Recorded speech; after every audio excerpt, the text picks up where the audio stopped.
Excellency, Mr. Vice President's continuing journey on our human capital development in Nigeria.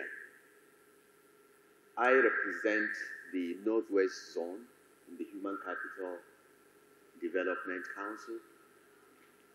And as you know, our part of the country is afflicted with the highest numbers of out-of-school children,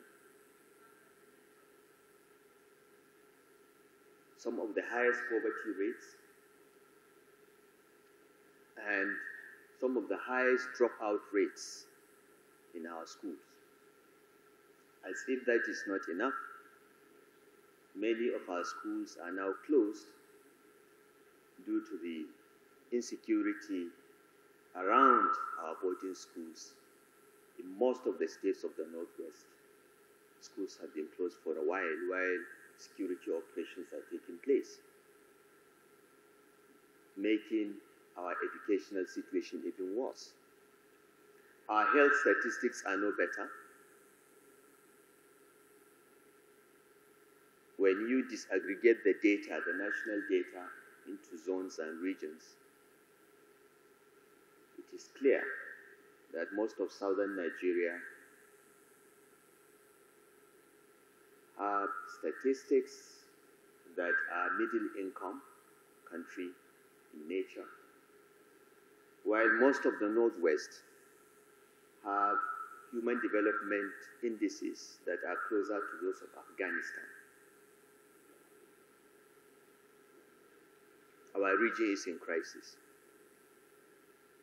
And this is why you will notice that only the Northwest has its highest representations of governors or deputy governors here. I am here, my elder brother, the deputy governor of Katsina State, is here because this subject is very, very important to us.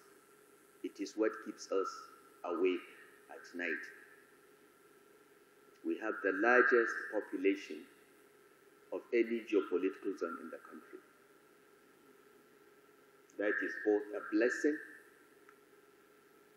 and a curse.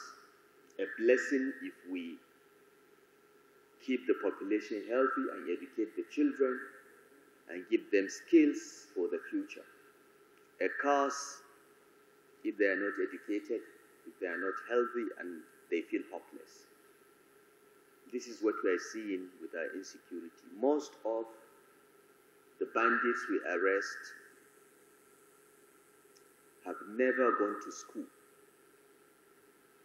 They have no notion of religion, whether Christianity or Islam. And they have no hope.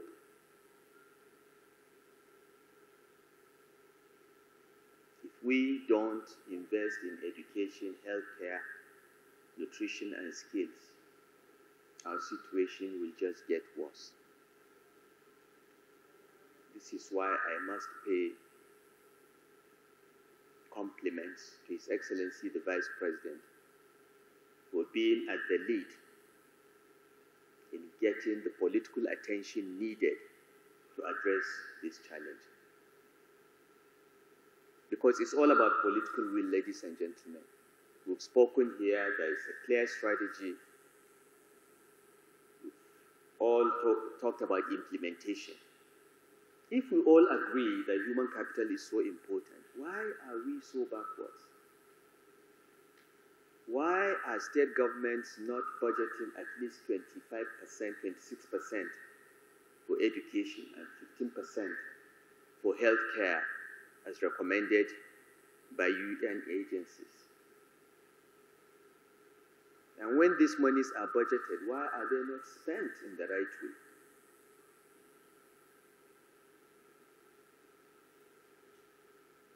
The reason is very simple.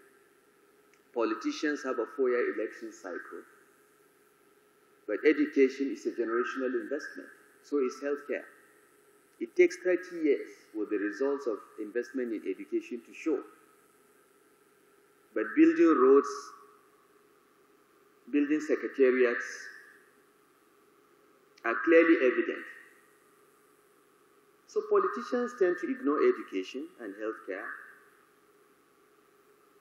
for the reason that when you educate a child, the results show long after you leave office. And for healthcare, if you don't invest, people die. They say it's an act of God. It is not because of poor healthcare that people die. It's when your time is your time, you die. Your Excellencies, ladies and gentlemen, in my humble opinion,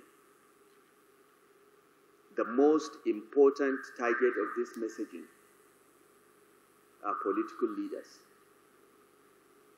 The strategy is clear, the communication, yes, can be improved. We can work on the demand side of human capital development services. We can work on the supply side. But until and unless our political leaders realize the imperative of taking very difficult decisions for today so that generations will benefit, we will not make any progress. In Kaduna State, we took very difficult decisions to clean up our classrooms, not only using brick and mortar, providing toilets, water, and so on, but the most important component of education, which is the teacher. We sacked 22,000 teachers because they were unqualified. I was told that I would never win my re-election. We said we'd do it anyway. If we lose elections so that we can give children hope,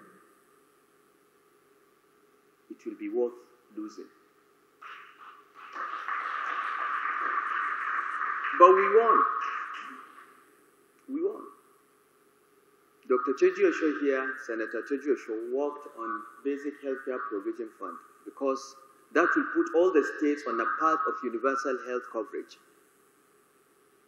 It's still work in progress, but at least something has been started.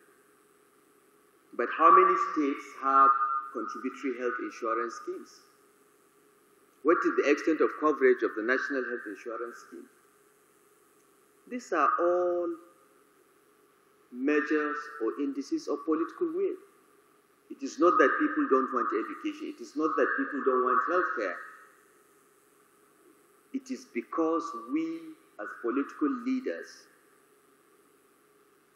run away from difficult strategic decisions and tend to focus on populist firefighting actions. We need to do the right thing. I thank all our development partners for all the support they have been giving us.